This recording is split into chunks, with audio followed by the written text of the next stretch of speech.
Guys, please comment.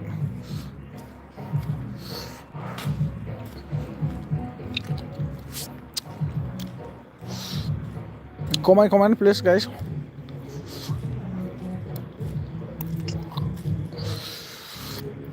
रिन्दाव बर' मा खबर आदा? आदसा रिन्दाव बर' मोजां जोबोर मोजां आंनि खबरा। नोंनालाय माबोरै फंबाय? खबर सबर माबोरै दे बुं दे। फंबाय जोंहा एलबि खुलिग्रा नुजाफैदों आंनि एलबिआव। जोबोद साबायखर फंबाय नोंनि थाखाय।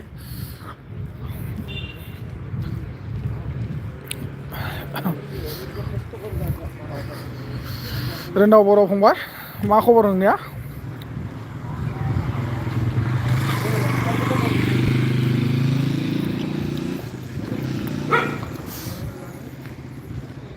नायनि फंबाय आङो दायो चेनेल गिदिराव एलबि होदों।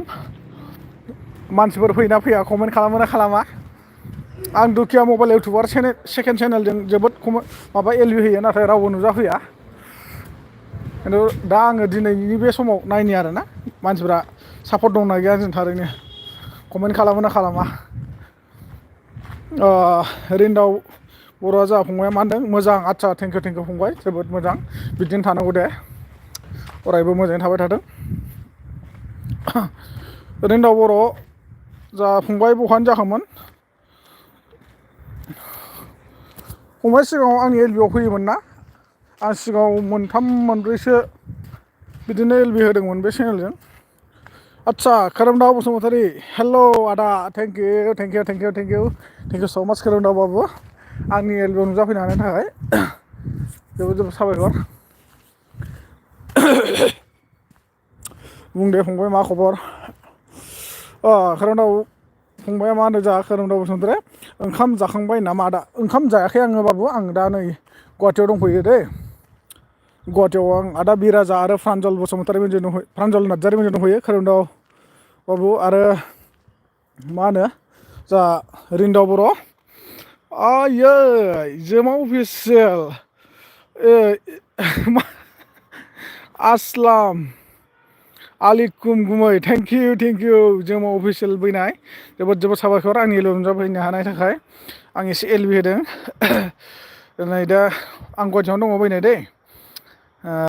आमेन थेंक इउ जोमा अफिसियेल फैनाय गावनि इसोरनि मुंखौ जेब्लायबो नोंनि गोसो गोरबो एबा नोंनि खुगायाव ओंखारनायनि थाखाय जोबोद साबायखर आंनि गोसो गोरबोनिफ्राय। बिदिनो गाव गावबागाव इसोरखौ अरायसम गाव गावबागाव गोरबोआव लाफानांगौ आरो जेब्लाखि जाया मानो जोङो इसोरखौ जोङो गिबिसिन जिखुनु खामानियाव जाया मानो जोङो इसोरनि मुंखौ गिबिसिन जों लानाया मोजां। साबायखर जासिबाय जोमा अफिसियेल फैनाय नोंनिसिम। खोरोमदाव बसुमतारी होनदों आरो औ खोरोमदाव बसुमतारी खम जारला माया जारला जालायखो बाबु नोंहा? माया जारला जाखो? रिंकि गयारि हेल' आदा थेंक इउ रिंकि गयारि आंनि एलबिआव नुजाफैनायनि थाखाय जोबोद साबायखर रिंकि गयारि। मा खबर नोंहा? रिंकि गयारिया गार्लस ना बयमोनलाय ना जेन'बा अमेनबो जानो हानाय जोंहा नङा होमबा रिंकि गयारि?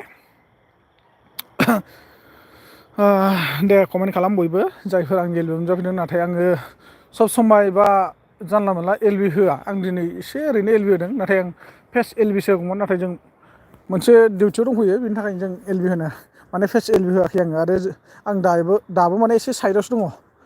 ओरैजाय जोंहा बिथां प्रान्जलजों आरो आदा बिराजाजों एसे साइडआव दङ। बिसोरो मोनसे टारगेटआव दं। आं खिन्थु बिथांमोननि टारगेटआव थाफाया। थेवब्लाबो खोन्थागोन गाबोन समफोर आं नोंसोरनो मा टारगेटआव फैदों। नाथाय दिनै खोन्थानो हानाय नङा सरि दै नोंसोरो दुखु दामोन। मानो होनबा एलबिआवनो आं फोसावनाय लोगो लोगो बिथांमोना दुखु मोननो हागौ आंखौ। बेखायनो आं नोंसोरनो एलबिआव फोसावथ'ला आरोना। ओमफ्राय दा खोरोमदाव बसुमतारी राइट होनदों औ थेंक इउ खोरोमदाव बसुमतारी बाबुआ मा होनदों?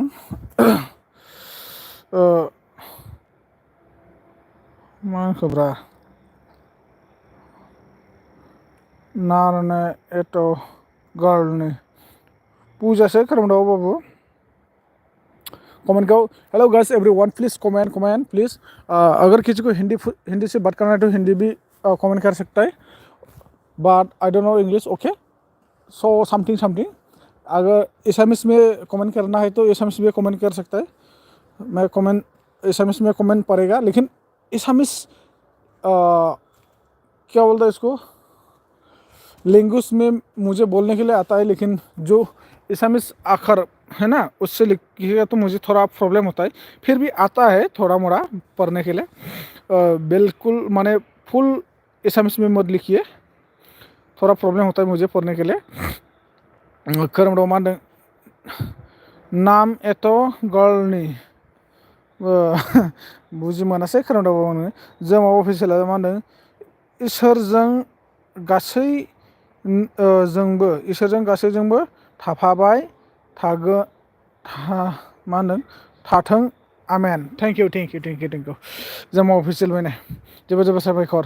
जोमा अफिसियेल अन होनना बुंदों चिरानजिब दैमारि, चिरानजिब दैमारि हाय होनना बुंदों। चिरानजिब दैमारि हाय, थेंक इउ स' माच आंनि एलबियाव नुजाफैनायनि थाखाय जोबोद जोबोद साबायखर। अनसाय बसुमतारि, आदा मानि फारसे डिसकास जादों? फंबाय, मानि फारसे डिसकास जादोंमोन? आं दिनै जेनेरेलसो माबादों, नोंथांमोना जि कमेन्ट खालामगोन आं बिनि सोमोन्दैनो सावरायगोन, बा जिनि सोमोन्दै नोंसोरो कुइसन खालामगोन आं बिनि सोमोन्दै रायलायनो थाखाय रेडि जाना दं। हानायखिनिखौ आङो एन्सारखौ होगोन, नोंसोरो सिन्था खालामनो नाङा, बा आंनि एन्साराव गोरोन्थि जायोब्ला नोंसोरबो दुखु मोननो नाङा। अनसाय दैमारि अनसाय बसुमतारि। स' जोंहा अनसाय बसुमतारि फंबाया बहानि जाखो आं बेखौसो मिथि मोनासै, नाथाय दिनै अनसाय बसुमतारि फंबाया गोदानै नुजाफैदों आंनि एलबियाव। थेवब्लाबो जोबोद जोबोद साबायखर जासिबाय आंनि एलबियाव नुजाफैनायनि थाखाय। खोरोमदाव बसुमतारिया मा होनदों, आदा आंना एमबि गैला। आदसा खोरोमदाव बाबु, नोंना एलबि गैला होमबा ना, माबा सरि एमबि गैला आरो ना। माथो खालामबावनो आरो एमबि थानायमोनब्ला माने आंनि एकाउन्टसआव मानि डिप'जिट थानायब्ला आं माबा मोनसे खालामगौमोन। दा आंहाबो सरि दे फंबाय दे, खोरोमदाव बाबु, डिप'जिट गैया जाना दं। ओमफ्राय खोरोमदाव बसुमतारिया मा होनदों, नेमा हिन्जावसा मानसि, ओमफ्राय मानसियाबा सेंग्रा ना सिख्ला होनदों? औ औ नंगौ नंगौ नंनायाथ' बेयो सियर। ओमफ्राय जोंहा अनसाय बसुमतारिया मा होनदों, उदालगुरि। आदसा अनसाय बसुमतारिया जोंहा उदालगुरिनि आरो ना। अनसाय बसुमतारि, उदालगुरि मा जायगा? सियर उदालगुरिखौ आं एसेबाबो मिथिगौ, आरो जोनोमा खिन्थु उदालगुरि नङा। आंनि फादारा उदालगुरियावनो जोनोम मोननाय, जोनोमबो मोनबावाखै जेनेबा मेरिट जादोंमोन आरो ना उदालगुरियाव, उदालगुरि भेरगाव गामियाव माने मेरिट जादोंमोन आरो बै मैथा सेन्टार खाथियाव।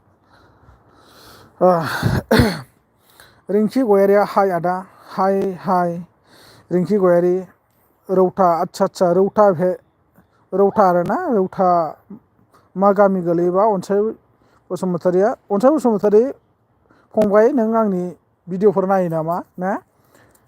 फंबायानो जाखागोनदां, जेन'बा प्रफाइलाव नोङो बयनि होना लादों नालाय, ओंखायनो आं जेन'बा फंबायखौनो लिंखाबाय थोंजोङै। जुदि रंफोर जादोंबा निमाहा होबानो जाबाय। खोरोमदाव बसुमतारिया मा होनदों, जेबो नङा आदा, आं दसे थाना उन्दुखानोसै। औ औ खोरोमदाव बाबु, नोंसोरो बाहेरायाव थानाय मानसि ना, खस्थ' मावनाय जायो, नोंसोरो जेबो नङा दे, नोंसोरो दसे थानानै उन्दुनो हागोन, जेबो नङा।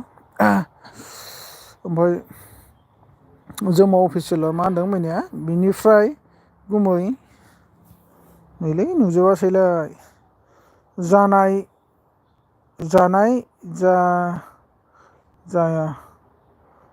जायाखै दानिया खोन्था हरदो।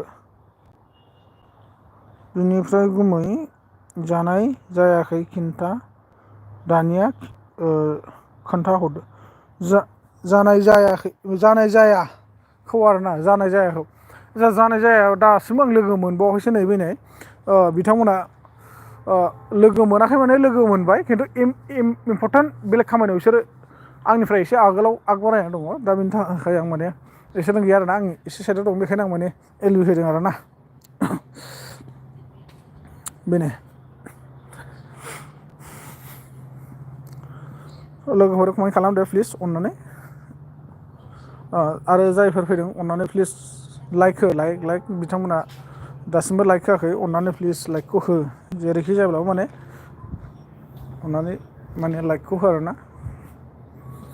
ओमफ्राय जोंहा अनसाय बसुमतारिया मा होनदों, भिलेज नं 2 मेराबिल। आदसा जोंहा अनसाय बसुमतारि फंबायना मेराबिल आरोना रौता मेराबिल थारमाने आं मेराबिलखौ मोजाङै मिथियालाय फंबाय दै मेराबिल गामिखौ आं मोजाङै मिथिया आं ओरै रौता लाइनावबा लाइलांखौल' मिथिगौ मेराबिलखौ आं मोजाङै मिथिया आरोना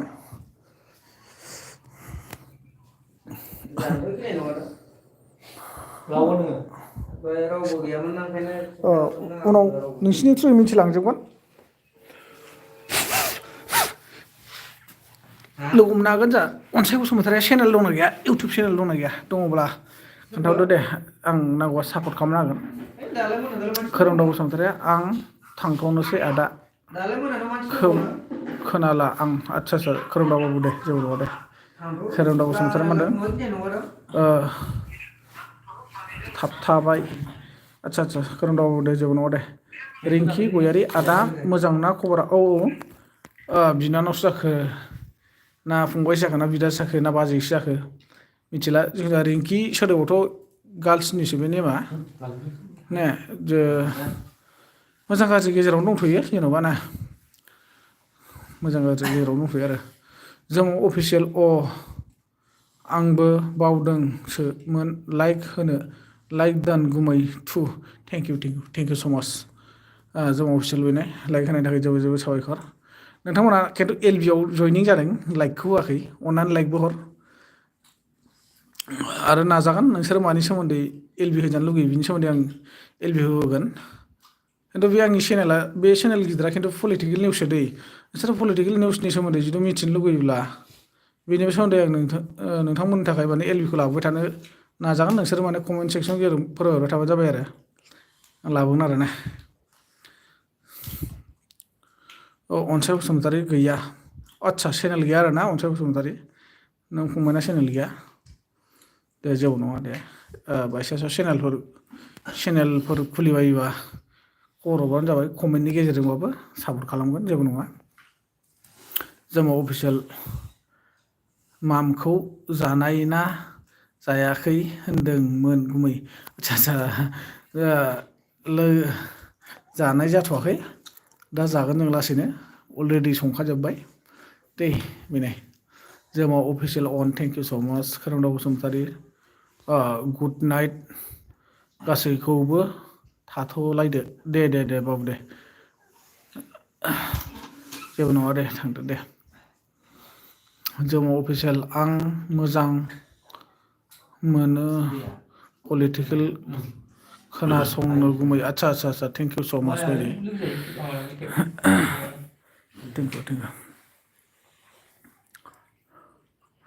लोगोफोर नोंसोर कमेन्टखौ खालामलायबाय थाथ' नोंसोर एसे रायज्लायथ'लाय आं एक सेकेन्ड लोगोफोर दङ दै साथाम साब्रै लोगोफोर फैबावदों आं बिसोर एसे रायज्लायनि आं एसे माइक मुट खालामथ'नो दे बिसोरो दे कमेन्टखौ खालामलाय गावजों गाव एसे रायज्लायथ' प्लिज अननानै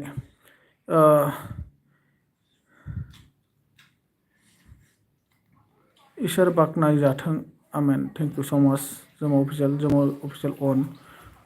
नोंसोर एसे रायज्लायथ' दे आं लोगोफोरजों एसे रायज्लायनि माने थांसिगोनबो बिसोरो रिंकि गयारि आं सोलै आदा सिगां मा होनदों सिनायासै नामा आंखो होनबा रिंकि गयारि आं मोजां सिनायसैलै आरो आं बे एलबिआव माने बे चेनेल गिदिरजों एलबि होयिया बुहुद गोबाव जाबाय बेखायनो आं एसे प्रब्लेम जादों अननानै प्लिज फोरमायहरदो दे अननानै फोरमायहर आरोना खिन्थु आं एसे मुट खालामथ'नि आं लोगोफोर दंफैयो लोगोफोरजों रायज्लायग्रोनि अननानै दे कमेन्टआव खिन्थाहर आं कमेन्टखौ नायगोन ओमफ्राय आं दा मुटखौ अपेन खालामनाय लोगो लोगो माबागोन आरोना नोंसोरनि कमेन्टखौ फरायफिनगोन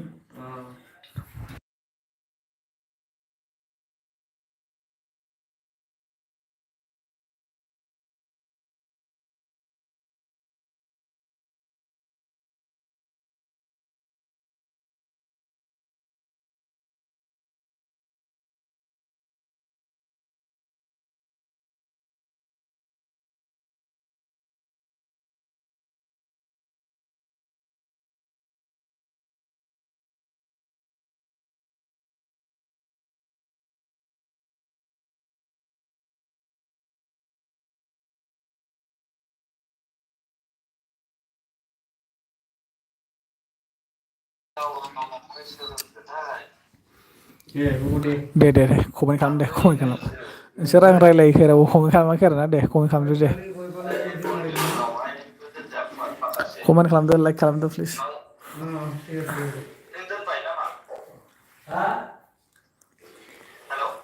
ओइ र' दै लायदों फैगासिनो नै सोमदोंमोन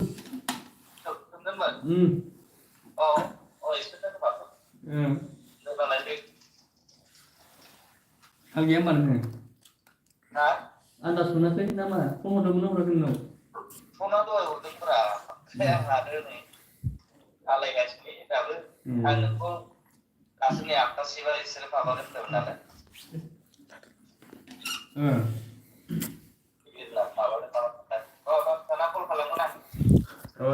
दे कमेन्ट खालामदो दे लोगोफोर कमेन्ट खालामदो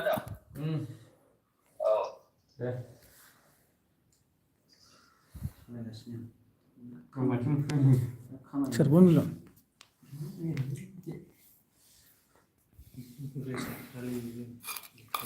लायो एसे सासे लाया लखाया फायल'ला दसे माला हा 15,000 खामानि फात्ता मोना दसेनो आधा बेलायावनो 15,000 सिनियरफ्रा आइडिया थायोना लामाफोरखौ सिनायजोबो ना जायगाफोरखौ मिथिजोबो एप्सनि रेटिंआ बारा जायो सोरजों माबायदि रायलायनांगौ बे बुस्थुआ गोदान जाबाय थायो गोदान माने बेयाव माने लकेल एरियायाव होग्रोयोब्रा बेखौ नों मालाबा आं दाथ' नोंनि लकेल नङा बियो आं दासिमबो लकेल एरियानि थिखोनो मोनाखै होनजायो खालि मानसिखौसो नों लकेलनि थिखोनो मोनाखैब्रा बायदिसिना हमना ला नों दा बे गुवाहाटि नालाय बे गुवाहाटियावल' होबाय थाग्रा बे एप्सखौ गोदान बिसोरबो गोदान आंबो गोदान सालायाब्रा नाथाय बिसोर सिनायना बबेनिफ्राय जइनिं जादों दासो फार्स्ट जइनिं जानाय नालाय जायगानिया सिनाया नोङो माने बै एप्स जाय सालायग्रा बे नोंनो जाखौ हरो बै बेजों थांनांगोन कास्टमारा अब्रा बेथ' नंगौ नोंनाव कल खालामगोन बेयो खालामनाय लोगो मेनेज खालामग्रा दङना एक्सट्रा दङ बिसोर दंखायो आइडिया दंखायो माइन्ड दं लिंक माबा दङ बेयो अपसन दङ बिसोर ओरैनो माबानानै एप्सखौल'सो खुलियो बिसोरो एप्स खुलिनानै बांसिन जाबाय दे मा जाखो कमेन्ट खालामदो आरो खालामाबा इन खालामनोसै आङो लोगोफोर 200 थाखानि जायगायाव नोंसोर जुदि कमेन्ट खालामाबा आं इन खालामनोसै एलबिखौ बिराद मोनजायो बिसोरो 4 थाखा खामायो दिनाव हायो बेयावल' नङाना अल इन्डिया 4 थाखानि बारबावोसो जों मायाव जइन जादों मोनथाम दं एसटिसि रेपिड' उबेर रेपिड' गारियाबो रेपिड' सालायो रेपिड' जायगा माइकखौल' सानदों अलायाव थांथ'वाखै आं फैसा नांगौलै अलानिया गोदान मोनो हानाय र' गारिया जाथारबाय बोराय नङालै आदैया थिगैनो दंमोन गावसो फोरोंलाबायना लानानै गेग्रेबना लाजोबो सोरो